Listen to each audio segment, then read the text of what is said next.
Halo para pendengar, selamat datang di Podcast Pintu, podcast inspiratif sambil ngobrol seru dan hanya untukmu.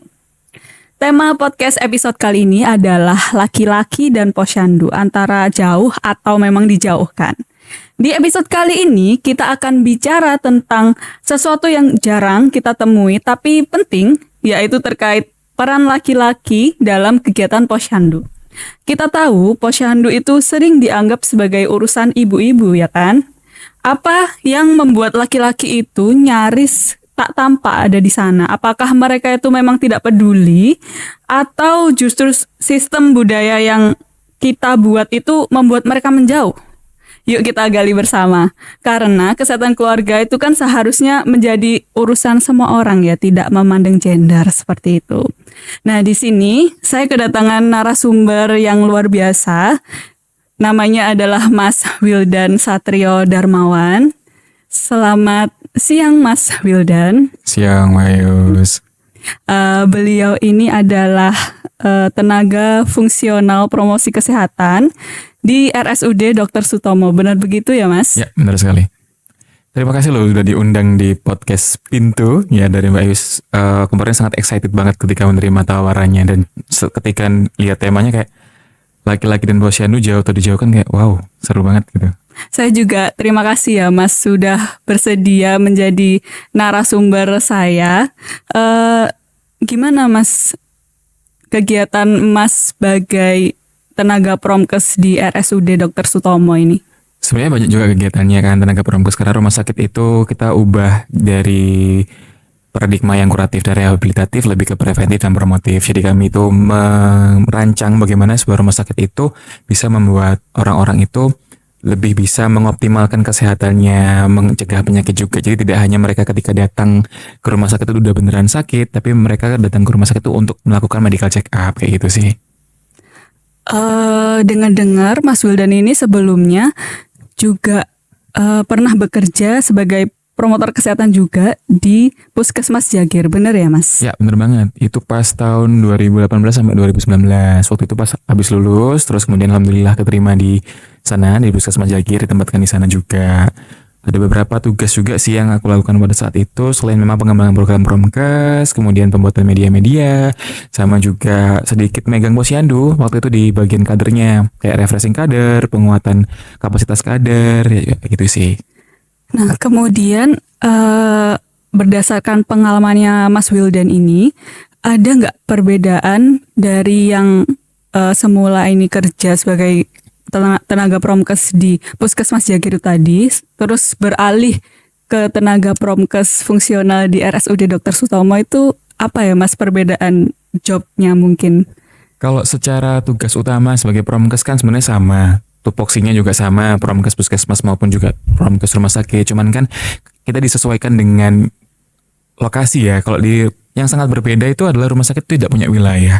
Kalau dulu kami di puskesmas itu benar-benar kunjungan wilayah. Jadi kan Jagir itu dibagi jadi 3. Dari Kelurahan Sawonggaling, Kelurahan Jagir, sama Kelurahan Darmo. Jadi kalau ada kegiatan-kegiatan itu bisa turun ke kelurahan-kelurahan dan juga ikut terlibat dari posyandu. Nah sedangkan kalau di rumah sakit itu kami nggak punya wilayah. Jadi benar-benar turunnya ya di poli, di ruang tunggu, ruang operasi, kamar rawat inap, dan juga nggak bersinggungan sama posyandu lagi, nggak bersinggungan sama kader lagi. Gitu sih perbedaannya. Oke, itu sedikit tentang kegiatannya Mas Wildan saat ini. Boleh ya Mas kalau misal aku mau lanjut ke topik yang akan kita bahas? Wah boleh banget, silakan. Oke, jadi selama bertugas di lapangan itu bagaimana Mas Wildan melihat keterlibatan laki-laki itu dalam kegiatan posyandu, baik itu sebagai kader atau mungkin sebagai ayah atau mungkin sebagai tenaga kesehatan yang bertugas di posyandu itu bagaimana Mas Wil? Keterlibatan laki-laki itu dalam posyandu ya, mungkin selama saya bekerja di puskesmas ini yang saya lihat memang keterlibatan laki-laki itu biasanya dari tenaga kesehatannya aja. Kayak misalnya tenaga promkesnya biasanya juga laki-laki, tenaga gizinya juga kadang laki-laki, dan juga beberapa anak-anak magang kayak dokter-dokternya juga laki-laki kayak gitu. Kalau misalnya terkait kader tuh sangat jarang sekali saya menemukan adanya kader laki-laki, Mbak Ayu. Jadi mostly memang semuanya adalah perempuan, dan itu juga adalah mereka yang sudah berkeluarga, ibu-ibu kayak gitu. Adapun yang perempuan-perempuan muda itu ya sebagai biasanya administrasi yang tidak benar-benar terjun langsung untuk ngecek tinggi badan atau pemberian edukasi kayak gitu. Nah, kalau misalnya peran ayah-ayah nih, biasanya ini mereka ya hanya sekedar nganter. Jadi suaminya itu nganterin istrinya sama anaknya, kemudian diturunin di depan posyandu, kemudian ayahnya pulang. Atau kadang ayahnya juga parkir di daerah posyandu situ, tapi dia cangkruk sama teman-temannya, sama ayah-ayah yang lain. Jadi dia tuh nggak masuk ke dalam posyandu. Jadi biar istri sama anaknya kayak gitu sih paling banyak. Oh oke, jadi yang aku tangkap dari penjelasannya Mas Wildan ini, jadi untuk keterlibatan laki-laki di posyandu itu mostly hanya sebagai tenaga kesehatannya aja ya, mungkin dari tenaga promkesnya dan tenaga dokternya Dokter, mungkin, perawat, iya. iya. Untuk sebagai ayah yang mengantar ataupun sebagai kader itu masih kurang ya keterlibatannya ya Mas Will ya. Oke. Kemudian ada nggak sih respon masyarakat saat lihat laki-laki itu hadir atau terlibat aktif di kegiatan posyandu gitu? Atau mungkin ada tantangan atau stereotip yang muncul gitu mungkin? Oke. Sebenarnya para kader ini sangat membutuhkan peran laki-laki ya. Seperti kan kayak menyiapkan peralatannya, menyiapkan ruangannya. Biasanya mereka memang dibantu oleh anak-anaknya laki-laki yang mungkin sedang libur, atau mungkin memang suaminya yang bekerja malam. Kan memang tantangan utama posyandu ini kan dia di pagi hari ya. Jadi kayak nggak bisa match gitu loh dengan jamnya para laki-laki. Biasanya kan laki-laki kan bekerja, sedangkan mesti kan bekerja memang di pagi hari. Jadi kayak gitu. Nah, kalau terkait dengan respon kalau misalnya ada cowok gitu, mungkin yang pernah aku alami nih, waktu itu ada juga kakek-kakek datang. Ini kakeknya mengantarkan cucunya nih ceritanya untuk ke posyandu. Tapi mereka sangat hormat karena mungkin usia ya, karena kan sudah dituakan juga di daerahnya. Jadi kayak wah keren ya kakeknya bisa nganter cucunya, sempat ini mungkin karena orang tuanya bekerja akhirnya kakeknya yang nganter. Terus ada juga cowok waktu itu di dalam posyandu kan tidak hanya penimbangannya, jadi kayak ada juga kader-kader itu ngurusin terkait dengan kelas ibu hamil dan kelas ibu menyusui. Waktu itu juga ada yang mengantar suaminya, jadi kayak hero banget gini, wih keren ya bapaknya bisa nganterin ibunya, bisa mendukung kegiatan kelas ibu hamil, kelas ASI, jadi nanti bisa praktek bareng. Bahkan sempat kami undang juga perwakilan dari keluarganya, baik itu suaminya ataupun juga orang tuanya untuk benar-benar hadir bersama. Cuman ini fun fact sih Mbak Yus.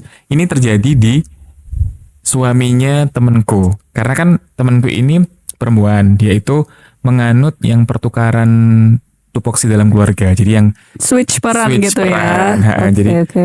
yang cewek bekerja, yang cowok mengurus urusan rumah tangga. Nah, sempat terjadi ketika dia tuh membawa anaknya yang kedua ke posyandu. Kemudian tuh kayak bukan diolok-olok sih, tapi kayak loh mana ibunya kok nggak ngurus anaknya, kok harus sampai ayahnya kayak gitu, atau sampai loh nggak kerja pak, kok bapaknya yang selalu bawa ke posyandu. Akhirnya tuh kayak menyebabkan sedikit ada trauma sendiri di suami iya, temenku. Jadi dia kayak nggak deh, gimana kalau yang bawa posyandu sih, punya pembantu lah, apa sih bilangnya pembantu jangan. Jadi punya rewang di rumah yang bisa nganterin anaknya, atau kadang mertuanya yang nganterin, seperti itu. Jadi kayak ternyata bercandaan yang memang khususnya tadi itu diniatkan untuk bercanda malah jadinya kayak ngerosting, kayak membuli, jadi membuat traumatize sendiri gitu loh sama cowok ini. Tapi nggak semua posyandu seperti itu sih, tergantung juga. Jadi sempet ada rasa canggung gitu ya Mas Will ya kalau digituin ya mungkin. Ya akhirnya kan, jadi kan sebenarnya ketika dia udah niat banget aku mau bawa anakku nih ke sana, karena aku sebagai ayah juga berperan penting dalam tumbuh kembang anaknya gitu kan. Tiba-tiba di sana sama ibu posyandu diecengin gitu kan, ih ngapain kok ayahnya yang dateng gitu kan, Oh, iya, menimbulkan trauma sendiri kan. Apalagi juga anaknya, iya ya kenapa kok yang lain ibunya kok aku yang diantar ayah, mungkin kayak gitu sih. Oke, kalau dari Mas Will sendiri, Mas Will itu sebagai tenaga promkes yang laki-laki, itu ketika datang ke posyandu itu gimana Mas Will? Apakah ada perbedaan gitu dengan perbedaan pelakuan lah ketika tenaga promkesnya itu perempuan gitu?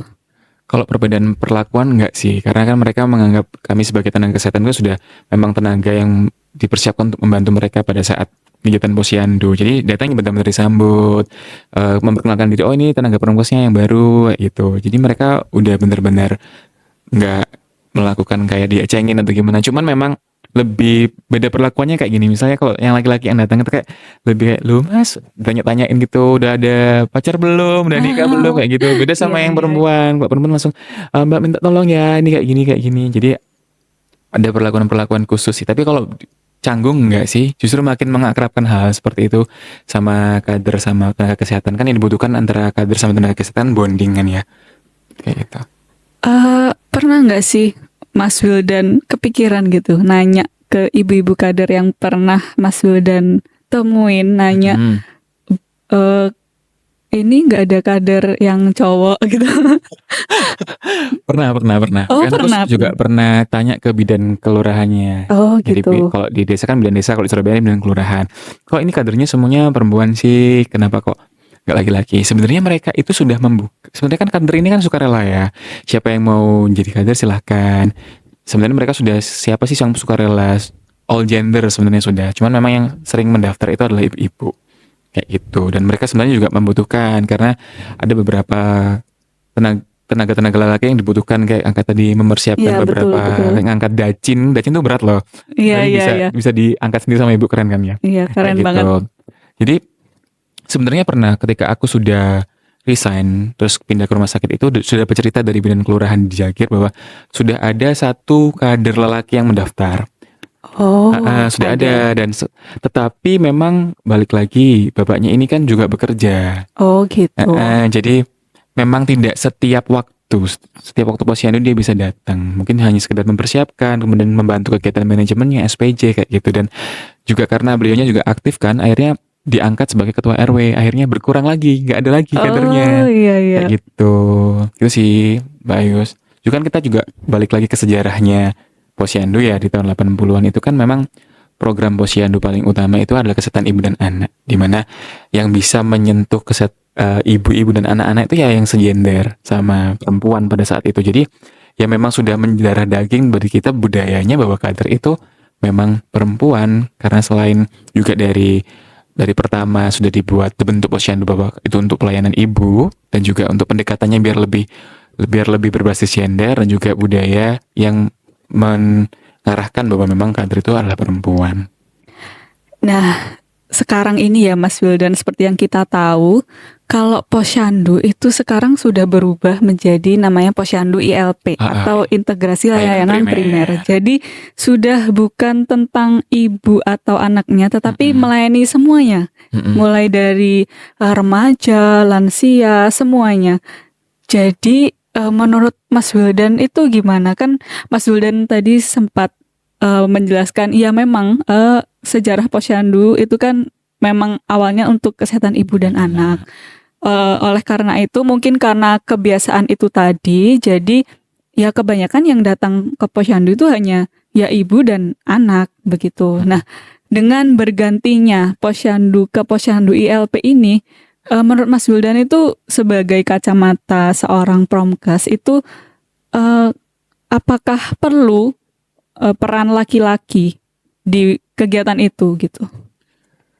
Kemungkinan sih iya, perlu ya. Tapi kan nanti ini juga butuh long time untuk mengubah paradigma. Kemudian juga nanti mungkin juga diperlukan adanya kebijakan benar-benar yang mendukung bahwa tidak hanya perempuan aja sih yang boleh jadi kader. Laki-laki itu boleh kayak gitu. Dan juga mungkin juga perlu banyak branding juga kan dari perempuannya, cukup berat juga. Karena selama ini kan kalau posyandu itu memang identik perempuan, bahkan di buku posyandu, di poster-poster posyandu itu semuanya warnanya juga agak ngepink gitu kan. Iya, betul. Terus modelnya juga ibu-ibu sama anaknya. Mungkin nanti bisa diganti ya, sebagai tenaga perempuan nanti bisa mikir pendekatan medianya. Mungkin sudah ada laki-lakinya, dalam arti ayahnya dulu nih dihadirkan di dalam posternya. Atau warna-warna yang netral atau ditambahkan ornamen-ornamen biru kayak gitu mungkin juga bisa kayak gitu. Tapi sebenarnya kalau memang mikirnya apakah diperlukan kader yang gendernya beda, maksudnya ada laki-laki dan perempuan, sebenarnya tidak. Kalau aku berpandangan sih ini menurut Sari ya, saya sendiri ya. Itu kalau saya berpandangan itu sebenarnya yang diperlukan itu bukan eh, karakteristik gendernya, tapi lebih ke bagaimana kader itu lebih profesional dan mereka tuh bisa berintegrasi dengan baik, maupun perempuan maupun laki-laki itu asalkan dia nantinya bisa terlatih, bisa menjadi kader profesional. Menurutku ILP yang sudah dicanangkan pemerintah dari Posyandu Ibu dan Anak menjadi ILP ini akan lebih mudah perjalanan ke depannya gitu sih Mbak Ayus. Oke. Mm-mm. Kemudian kalau misal kita lihat dari sisi keterlibatan laki-laki sebagai ayah yang Mm-mm. mengantar anaknya itu tadi, itu dari kacamata promkes, tenaga promkes lagi ya, itu mengapa sih keterlibatan laki-laki di posyandu itu masih rendah gitu? Oke. Sebenarnya kalau dari kacamata perempuan ini kita belajar dari budaya ya Mbak ya. Kita runut ke belakang bahwa memang budaya kita, budaya Indonesia sejak zaman dulu itu bahwa urusan anak itu adalah urusan ibu gitu kan. Jadi yaudah ayah sekedar cari uang buat anak dan istrinya, sedangkan yang mengurus segala sesuatu hal itu adalah ibunya. Mungkin sebenarnya dari tugas kita juga selain dari Promkes juga sebagai tenaga kesehatan masyarakat ya. Jadi perlu benar-benar melakukan penggantian mindset dalam artian paradigmanya diubah, jadi perluasan peran laki-laki itu tidak hanya memenuhi kebutuhan primernya, kebutuhan keluarga kayak seperti sandang pangan papan, tapi dia juga membutuhkan laki-laki di mana proses parenting itu diperlukan. Kalau misalnya kita bicara posyandu kan sebenarnya itu bagian dari parenting ya, mengantarkan anak, kemudian mendampingi anak ke posyandu. Sedangkan kurang sekali kadang untuk peran ayah dari situ. Mungkin dengan adanya ILP nanti ayah juga bisa dihadirkan jadi satu. Kayak misalnya yang mendampingi anaknya ketika ditimbang, kemudian mendampingi anaknya ketika diimunisasi itu ayahnya perlu tahu. Jadi mungkin kedua ibu dan ayahnya perlu dihadirkan. Jadi kadang kan anak ini lebih dekat dengan ibu ya. Jadi mungkin at least ayahnya tahulah, oh anakku berat badannya sekian, oh anakku sekarang sudah imunisasi ini lah. Jarang loh menurutku. Kalau misalnya aku tanya Mbak Ayus nih, kira-kira ayahnya Mbak Ayus tahu nggak Mbak Ayus dulu tuh di imunisasi apa aja? Kayaknya udah nggak inget kali Nggak ya. ingat ya. Mungkin kalau punya ponakan yang kecil, mungkin kalau ditanyain ke orang tua lakinya kayaknya ya nggak tahu itu urusan ibunya. Mungkin Iya kayak gitu sih. ya kan. Nah, Iya mungkin betul. dengan adanya ILP sekarang ini mengubah paradigmanya bahwa semua anggota keluarga seperti yang Mbak Ayus tadi dikatakan di pembukaan tadi benar-benar memiliki tugas pokok dan fungsi yang sama dalam mengantarkan anak-anaknya dan apa itu namanya ya, memantau tumbuh kembang anaknya kayak gitu sih Mbak Ayus kayaknya. Jadi mungkin yang menjadikan hambatan utama yaitu budaya. Oke, seperti yang Mas Will katakan, berarti hambatan budaya itu kan sampai sekarang itu kan masih ada ya. Nah, kemudian menurut Mas Will ini, apakah pendekatan promosi kesehatan yang ada sekarang itu masih belum cukup untuk menyentuh kesadaran kelompok laki-laki ini untuk datang ke posyandu gitu? Ya, benar. Kalau secara strategi kita sudah melakukan strategi promkes dengan banyak upaya ya Mbak Ayus ya. Memang mungkin untuk saat ini fokus kami itu memang untuk posyandu memang ke ibu dan anak. Jadi mungkin nanti untuk kedepannya, terima kasih juga untuk diingatkan dan sarannya, mungkin kami juga lebih akan mendekatkan bahwa peran ayah dalam posyandu itu penting kayak gitu. Jadi mungkin mulai dari media-medianya. Tadi kan sudah saya katakan mungkin dengan menghadirkan sosok ayah di dalam poster posyandu, kemudian pada saat pin polio itu kan juga dilaksanakan posyandu juga mungkin dia diantarkan ayahnya bukan lagi dengan ibunya. Mungkin seperti itu juga bisa akan sedikit demi sedikit membantu pergeseran paradigma bahwa tidak hanya urusan ibu aja untuk masalah anak kayak gitu. Oke, berarti sebelumnya selama Mas Yul bekerja entah itu di puskesmas tadi ataupun di RS itu belum ada ya Mas upaya yang dapat memberikan persepsi bahwa posyandu itu bukan hanya untuk perempuan. Nah, itu belum ada ya Mas selama ini. Sejauh perjalanan saya bekerja ya sampai dengan tahun sekarang 2025 ini belum ada ya yang aku lakukan di Vaskesku pada saat itu untuk aku bekerja baik itu di puskesmas terlebih yang waktu itu maupun di rumah sakit sekarang itu memang belum ada strategi-strategi yang benar-benar untuk menyadarkan bahwa peran laki-laki itu penting dalam posyandu. Mungkin kalau di kelas ibu hamil, kelas ibu menyusui itu ada dengan melalui undangan kayak gitu. Cuman memang partisipasinya kurang. Balik lagi bahwa waktu ya. Kan posyandu itu selalu dilaksanakan pagi hari. Kelas-kelas ibu hamil juga selalu dilaksanakan pagi hari. Juga bapak-bapaknya juga rata-rata bekerjanya juga pagi hari kan. Jam 8 sampai jam 4. Jadi kayaknya nggak ada waktu sih untuk datang kayak gitu. Nah, kalau gitu, berdasarkan paparannya Mas Will yang barusan, kan masalahnya itu ada di nggak ada waktu ya, nggak tepat aja waktunya Nggak gitu tepat, kan. selain waktu juga budaya Oh tadi, iya, budaya. kebiasaan juga. Oke, nah dari situ tuh menurut Mas Will tuh ada solusi nggak? Maksudnya apakah harus dibedakan aja antara posyandu yang laki-laki dan perempuan supaya laki-laki yang ya mungkin paginya bekerja, kemudian kan posyandu pagi hari jadi mereka tidak bisa datang gitu ya. Terus diadakan di jam pulang kerja supaya mereka tidak ada alasan lagi masih bekerja gitu. Nah itu bagaimana ya kalau menurut Mas Wildan? Ini agak PR banget ya Mbak ya, karena ini bakal mengubah seluruh tatanan yang sudah biasanya dilaksanakan pagi hari jadi siang hari kayak gitu. Jadi mungkin kalau dari aku sih sebenarnya tidak perlu mengubah posyandu itu menjadi posyandu sore hari sebenarnya. Sebenarnya kan yang kita tekankan ini kan adalah mungkin bisa untuk memunculkan niat kader laki-laki dan juga memunculkan peran dari laki-laki sebagai ayah dan orang tua gitu kan untuk tumbuh kembang anaknya kayak gitu. Nah sebenarnya kalau misalnya laki-laki ini kan kalau misalnya sudah pulang ini enggak excuse ya, bukan aku excuse sebagai aku laki-laki terus aku kayak udah pulang kerja udah capek ngapain gitu kan. Enggak, justru kita mencari dari perilaku seorang pekerja atau seorang laki-laki ketika bekerja. Kan rata-rata biasanya bapak-bapak itu berkumpul di malam hari kayak ada komunitas RT RW, perkumpulan mungkin pertemuan desa itu kan selalu dilaksanakan malam hari kan Betul, biar betul. bapak-bapaknya juga bisa datang. Mungkin bisa masuk dari situ.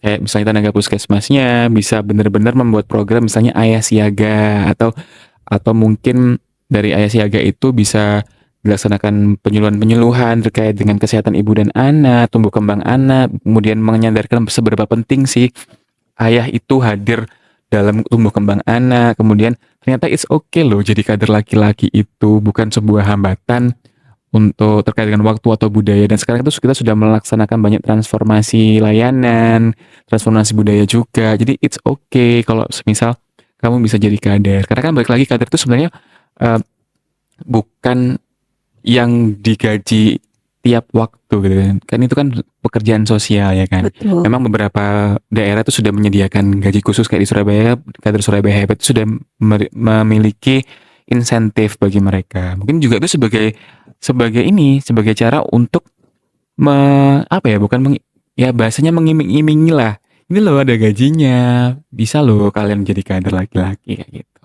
Cuman yang balik lagi kan rata-rata memang di budaya kita laki-laki juga menduduki beberapa kayak misalnya jadi ketua RT, ketua RW kayak tadi di Jagir itu sudah ada tapi ternyata karena beliaunya sangat aktif akhirnya dijadikan ketua RT RW.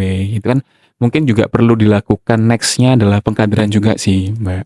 Jadi tidak hanya mereka yang mau tapi mereka yang benar-benar memang mau dan mampu dan dikaderkan mungkin bisa menjadi kader laki-laki. Dalam arti oh ini bisa dibidik nih jadi kader nih kayak gitu.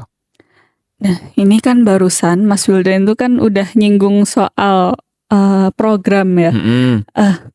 Mas Wildan, sepengalamannya Mas Wildan selama di puskesmas ataupun di RS, itu pernah nggak terlibat ataupun melihat ada program yang berhasil mendorong keterlibatan laki-laki? Itu ada nggak Mas kira-kira? Aku pernah waktu itu di kelas ibu hamil ini waktu di puskesmas ya, karena waktu di rumah sakit pun kami berintegrasi dengan puskesmas itu acara refreshing kader aja, kayak misalnya acara-acara yang membutuhkan narasumber dari rumah sakit kami yang menyediakan. Kalau yang di puskesmas ini berhasil karena waktu itu kelas ibu hamil waktu itu. Nah, jadi kami itu memberikan jeda waktu. Misalnya kelas ibu hamilnya ini akan dilaksanakan di bulan Agustus nih. Jadi di bulan Juni itu kami sudah memberikan warning bagi ibu-ibunya. Ibu-ibu di bulan Agustus ini, ibu-ibu harus datang bersama dengan ayahnya, bersama dengan suaminya loh ya, biar bisa dapat kelas ibu hamil. Nah, itu akhirnya diinformasikan ke suaminya dan alhamdulillahnya dari waktu itu kalau nggak salah sekitar 80% ayahnya datang. Sisanya didampingi oleh keluarga yang lain kayak mertua atau ibu bahkan juga sama kakeknya kayak gitu. Karena kan dengan sounding lama-lama dia akan pasti akan merencanakan nih, oh aku akan cuti di bulan ini. Jadi waktu itu juga dilakukan praktek pijat ibu hamil, pijat menyusui juga ke bapaknya. Jadi mungkin dengan harapan bapaknya akan lebih aware dengan dia bisa ikut kelas ibu hamil ini, dia akan bisa lebih aware untuk memantau nantinya ketika anaknya lahir, dia juga harus bisa memantau tumbuh kembang anaknya bukan hanya urusan ibunya lagi, kayak gitu sih. Oh, oke oke. Kemudian ini tuh terkait dengan masih tentang pengalamannya Mas Wildan, Mm-mm. itu terkait pendekatan promosi kesehatan, itu menurut Mas Wildan ada nggak yang menurut Mas Wildan paling efektif untuk menjangkau laki-laki itu agar dia tuh nggak malu lagi untuk berpartisipasi di posyandu gitu? Pertanyaannya cukup buat mikir ya, ini susah banget. Jadi sebenarnya kalau misalnya paling efektif, pendekatan promkes yang paling efektif itu adalah pendekatan yang benar-benar sesuai dengan kebutuhan dan berdasarkan lokal, berdasarkan kebutuhan wilayah gitu. Nah, masing-masing wilayah ini kan memiliki karakteristik yang berbeda. Jadi kita tuh tidak bisa menyamakan pendekatan yang satu dengan pendekatan yang lain di berbagai daerah kayak gitu ya. Jadi yang pertama memang harus melaksanakan kalau di kami Promkes itu ada yang namanya survei mawas diri. Jadi kita tuh harus sebelum melakukan pendekatan yang efektif itu harus mengetahui apa sih sebenarnya kebutuhannya mereka. Kalau memang sangat dibutuhkan kader laki-laki dari survei itu jadi nanti bisa membuat sebuah program untuk penyadaran bagi warga yang laki-laki untuk bisa menjadi kader laki-laki. Mungkin tadi disasar dari penyadaran-penyadaran dari kegiatan penyuluhan-penyuluhan pada saat malam hari, kegiatan kumpul RT RW atau kepala desa kayak gitu. Apalagi sekarang mungkin kan sudah zamannya teknologi nih ya, pasti mungkin juga banyak sekali orang tua muda yang mungkin sebagai sasaran empuk nih buat ini bisa nih kayaknya bisa dibuat untuk menjadi seorang kader. Nah, mungkin bisa juga dari pendekatan-pendekatan sosial media gitu. Nah, tapi harus tahu juga karakteristik yang ada di sana. Apakah mostly adalah anak muda yang sudah menjadi orang tua atau ternyata lansia atau mungkin yang sudah dewasa pertengahan yang sudah menjadi orang tua. Kalau misalnya dia itu sebagai orang tua yang masih muda, mungkin bisa pendekatannya melalui sosial media, Mbak Ayus. Kayak misalnya dari TikTok, mereka kan sering banget tuh scroll TikTok ya. Terus mungkin kalau misalnya dewasa tengah, mungkin ya penyadaran sih dari kayak kegiatan penyuluhan-penyuluhan kayak gitu. Terus mungkin juga diberikan tanggung jawab dan peran. Misalnya kalau misalnya ada tantangan, misal kalau di perempuan itu juga ada yang namanya challenge kayak gitu. Jadi seberapa kenal sih kamu dengan tumbuh kembang anakmu, mungkin kayak gitu. Jadi dari situ mereka mungkin lebih tertarik. Oh iya ya ternyata penting juga loh laki-laki ini mengetahui tumbuh kembangnya. Udah aku tak jadi kader aja. Mungkin seperti itu juga bisa. Kalau mungkin lansia, pendekatannya bisa melalui posyandu lansia sih. Kan lansia itu sudah nggak bekerja kan rata-rata dan mereka juga pas posyandu lansia juga ikut. Bahkan ada kader posyandu lansia yang laki-laki juga ada, Mbak Ayus. Bahkan waktu itu kalau nggak salah ketua paguyubannya apa ya itu juga laki-laki sih kalau nggak salah. Kayak gitu. Kalau lansia mungkin kan lebih general ya bukan karena kesehatan ibu dan anak gitu. Betul, Jadi mungkin betul. peran laki-laki itu juga it's okay nggak masalah gitu sih mungkin dari situ sih jadi mungkin dari orang tuanya bisa juga ini loh aku loh laki bisa jadi kader posyandu lansia kamu juga bisa loh jadi kader posyandu jadi mungkin ada percontohan aja sih kayak gitu sih beberapa pendekatan yang bisa aku usulkan mungkin. Oke, jadi aku simpulkan bahwa pendekatan yang diusulkan sama Mas Wildan tadi ada misal dari mulai dari sosial media, terus ada penyadaran gitu ya Mas Wil. Nah, jadi kalau misal nih Mas Wil itu diberi kesempatan atau diberi wewenang untuk mendesain ulang strategi promosi kesehatan ini di posyandu, itu mulai dari untuk meningkatkan peran kader laki-laki dan ayah ini tadi, itu apa yang akan Mas Will tambahkan mungkin? Kalau menambahkan sih pasti tadi ya dibuat segmen khusus untuk ayahnya ya, ketemuan kayak pertemuan di RT RW, terus kemudian mungkin ya kayak gini Mbak, ini kan podcast juga mungkin juga sebagai biar mereka ngerti oh ternyata nggak apa-apa loh jadi kader laki-laki di Posyandu. Tapi mungkin sedikit mendesain ulang ya, desain ulang visualisasi brandingnya Posyandu ini bahwa tidak hanya perempuan aja, jadi menambahkan elemen laki-laki, misalnya nanti ada pembuatan video bahwa di situ laki-laki itu benar-benar mengantarkan anaknya, mungkin oh iya ya nggak apa-apa loh ternyata laki-laki nganterin anak, mungkin kayak gitu sih, lebih ke membranding ulang untuk Posyandu ini bukan hanya bagi perempuan tapi juga laki-laki juga harus ikut terlibat gitu. Oke, kan tadi aku udah nanya ke Mas Will gimana kalau strategi untuk mendesain ulang promosi kesehatan supaya meningkatkan keterlibatan laki-laki ini tadi. Nah, kemudian menurut Mas Wildan itu seberapa besar dampaknya? Dampak yang bisa dihasilkan ketika laki-laki itu lebih terlibat aktif di Posyandu dan kegiatan yang berbasis keluarga yang lain gitu. Oke, kalau bicara dampak ya, kan kita sudah tahu sendiri bahwa kepala rumah tangga itu laki-laki. Kemudian yang membuat keputusan dalam rumah tangga itu laki-laki. Dampak jangka pendek yang mungkin bisa kita lihat dan kita bisa prediksikan ketika laki-laki sangat dilibatkan di kegiatan Posyandu mungkin adalah tingkat partisipasi keluarga yang tinggi untuk datang. Karena kan akhirnya sebagai kepala keluarga dia bisa menentukan, ayo kita tuh harus datang ke Posyandu hari ini, kayak gitu. Bahkan ada beberapa mungkin ibu-ibu tuh yang kenapa nggak datang Posyandu, nggak boleh sama suami saya, itu juga ada loh. Jadi mungkin dengan adanya peran laki-laki yang akan nantinya dilibatkan di Posyandu ini akan sangat berguna dan berdampak besar dengan partisipasi keluarga yang benar-benar dia bisa paham atas tumbuh kembang anaknya, paham dengan kesehatannya sendiri, screening kesehatannya sendiri, apalagi dengan adanya ILP, partisipasi keluarga dalam mengunjungi Posyandu ILP itu akan meningkat, kayak gitu sih Mbak Ayus. Dan mungkin kalau ditambah dengan ada fleksibilitas waktu ya, kalau misalnya Posyandu ibu dan anak kan mungkin bisa pagi, kalau nanti dengan ada ILP mungkin ada fleksibilitas waktu lah, disesuaikan. Jadi dari tenaga kesehatannya itu bisa memfasilitasi kader-kadernya untuk dia bisa melakukan pemetaan kira-kira dia tuh keluarga-keluarga yang ada di daerahku ini bekerjanya pada saat kapan aja, bekerja sebagai apa, terus kira-kira kalau misalnya aku membuat sebuah program Posyandu di pagi hari ini bakal gede nggak partisipasinya atau gimana gitu sih Mbak Yus. Kalau jangka panjangnya ya pasti kalau misalnya partisipasinya gede, seluruh tingkat kesehatannya juga otomatis secara perlahan juga akan naik. Kemudian peran ayah yang sekarang kan memang Indonesia lagi fatherless-fatherlessnya gitu ya kan Betul, ya. betul.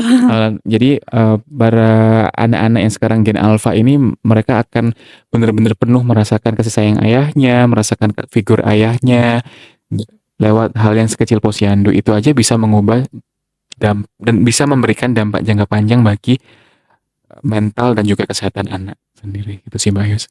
Jadi dampaknya meskipun dari jangka pendek maupun jangka panjangnya ini sangat besar kan ya Mas Will. Nah kemudian ada nggak sih harapannya Mas Will sebagai seorang laki-laki dan tenaga promosi kesehatan juga, itu apa yang diperlukan ataupun yang Mas Will harapkan itu supaya Posyandu itu bisa benar-benar menjadi milik bersama gitu, laki-laki dan perempuan. Jadi udah nggak memandang ibu-ibu, Bapak lagi gitu ya. Betul. Mungkin harapannya yang utama sih sebenarnya aku juga nggak terlalu ngebet-ngebet banget sih kalau misalnya harus ada kader laki-laki nih, wajib nih ada kader laki-laki, kayaknya nggak ngebet-ngebet banget sih. Yang terpenting mungkin aku berharapnya yang adalah para figur ayah-ayah ini atau mungkin nanti para laki-laki yang akan menjadi ayah ini tahulah minimal apa sih tumbuh kembang anak itu, terus bagaimana sih status gizi anak, bagaimana menentukan status gizi anak, kemudian jadwal Posyandu lah, at least mereka itu harus ngerti minimal itu, biar minimum seorang ayah kayaknya tuh harus tahu jenis-jenis Posyandu sama jadwal kapan anaknya harus diimunisasi kayak gitu. Terus kemudian apalagi ya, kayaknya yang penting adalah itu sih mendampingi juga istrinya ketika dia kelas ibu hamil, kelas ASI eksklusif, dan juga mungkin bagi para pemegang kebijakan nih yang ada di mungkin dari mulai fasilitas pelayanan kesehatan pertama sampai dengan tersier sampai dengan kementerian, mungkin menambahkan kelas parenting di dalam posyandu, karena jujur aja mungkin teman-temanku yang sudah menikah tuh bingung, maksudnya mendapatkan kelas parenting itu di mana kalau nggak dari mungkin dari YouTube atau mungkin dari workshop parenting yang itu biayanya nggak murah loh Mbak ya. Jadi kadang kan biayanya kan sebagai penghambat kita untuk mencari sebuah ilmu ya kan. Betul. Nah mungkin bisa menambahkan kelas parenting itu di posyandu sehingga ibu dan ayahnya nanti itu benar-benar udah benar mengerti, oh ternyata anakku tuh butuh figur aku loh sebagai ayah dan mendampingin dia di posyandu, memantau tumbuh kembangnya kayak gitu. Terus Mbak. Iya, jadi seperti yang kita tahu memang parenting itu penting ya, kita belajar terkait parenting gitu.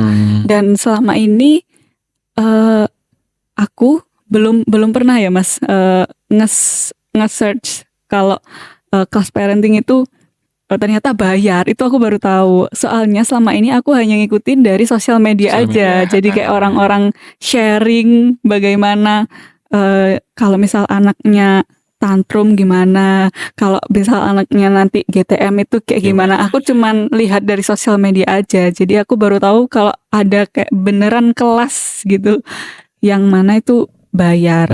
Nah, jadi Mas Will ini sebenarnya lebih menekankan bahwa partisipasi laki-laki itu sebagai ayah ya Mas Will. Sebagai peran dia, bagaimana dia mendampingi anaknya, dia tahu tumbuh kembang anaknya, dia juga memantau tumbuh kembangnya, seperti itu sih. Jadi bisa aku simpulin ya Mas Will, urgensi peran laki-laki itu sebenarnya bukan ke kadernya tapi sebagai ayah gitu ya. Perlu partisipasi peran laki-laki itu sebagai ayah yang mendampingi tumbuh kembang anaknya, begitu ya Mas Will? Benar sekali. Jadi bagaimana peran ayahnya yang benar-benar dia aware, dia tuh tahu bagaimana perkembangan anaknya, tumbuh kembang anaknya, apa yang dibutuhkan anaknya, kayak gitu. Jadi sebenarnya kalau bicara terkait dengan tema kita yang hari ini ya, posyandu dan laki-laki itu sebenarnya jauh atau dijauhkan, sebenarnya juga nggak terlalu jauh juga, karena sebenarnya tuh mereka benar-benar peduli, tapi belum tahu mau mulai dari mana, kayak gitu sih Mbak Ayu. Jadi mungkin dengan adanya branding ulang itu akan memulai mindset mereka bahwa oh ya ternyata aku juga perlu loh sebagai laki-laki ini aware juga terhadap kegiatan posyandu, kayak gitu sih. Oke, jadi gimana nih teman-teman, dari podcast kali ini kita mendapatkan banyak sekali insight baru dari Mas Wildan selaku tenaga promosi kesehatan fungsional di RSUD Dr. Sutomo yang dulunya juga pernah jadi tenaga promkes di puskesmas. Jadi buat para laki-laki di sana yang sekarang sudah jadi ayah atau mau menjadi ayah, jangan ragu kalau mau terlibat dalam kegiatan posyandu, jangan ragu untuk terlibat dalam kesehatan ibu dan anak dan juga pemantauan tumbuh kembang anak, karena sebenarnya anak-anak itu butuh banget figur ayah kayaknya. Jadi tetap mendengarkan podcast Pintu, podcast inspiratif sambil ngobrol seru dan hanya untuk kamu. Yeah.